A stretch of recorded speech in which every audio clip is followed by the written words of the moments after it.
Of the 3 stately homes I visited in North Norfolk, Houghton Hall ended up being my favourite.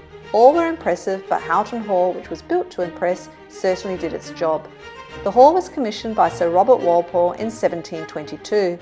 Sir Robert was the first Prime Minister of the United Kingdom. He was an extravagant host and enjoyed hosting shooting parties with the local Norfolk gentry. Those parties could last for weeks at a time. The estate was passed down through his son and grandson, and when there were no more male heirs, the estate was passed sideways to the family of his granddaughter, even though she had died 65 years earlier at a young age. She had married the 3rd Earl of Cholmondeley, and those descendants still own the estate.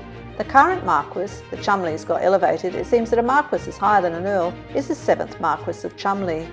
The house remained largely untouched by the Victorian so-called improvements, as the family lived mainly at Cholmondeley Castle in Cheshire. They only came to Houghton for the shooting. The current Marquess's grandmother, Lady Sybil, is credited with restoring Houghton Hall to its former glory before it was opened to the public in 1980. If you enjoy my videos, please consider liking and subscribing. The Marquess of Cholmondeley traditionally shares the role of the Lord Chamberlain with Baron Carrington. They have a ceremonial role at the state opening of Parliament.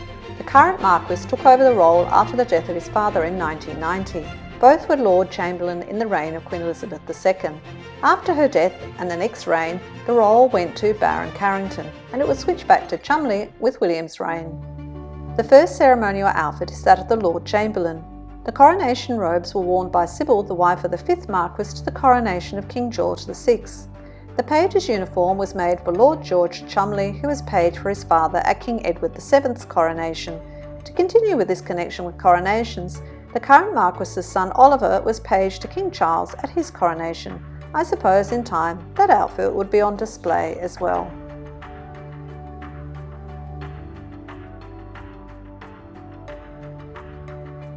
The stable block holds a collection of model soldiers. The 6th Marquess began the collection in 1928 and it now has about 20,000 figures. I didn't really think that I had a huge interest in model soldiers, but ended up finding the whole collection fascinating, as the figures displayed major historical battles, including Waterloo. Seeing all the models really brought the battles to life, especially giving a visual to the overwhelming number of the soldiers involved.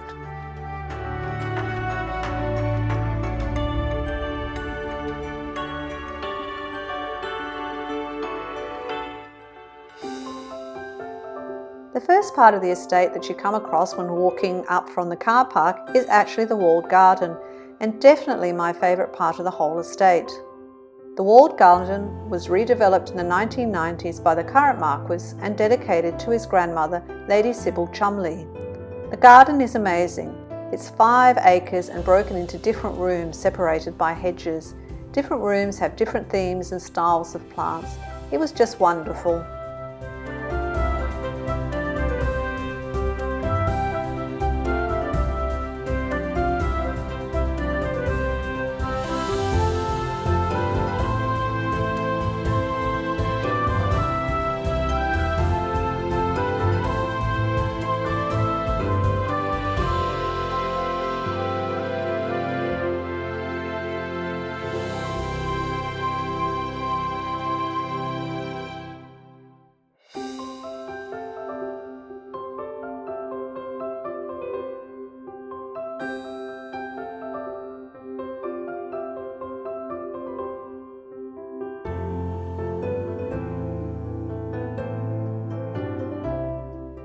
Curved hedges are deliberate, as they made the letter S for Sybil.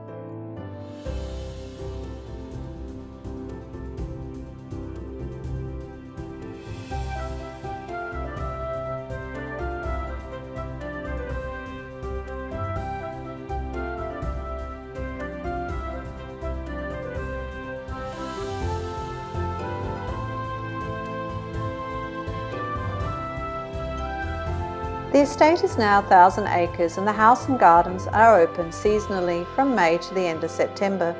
It's not open every day, so check their website. It's definitely a part of this big wide world that's well worth visiting.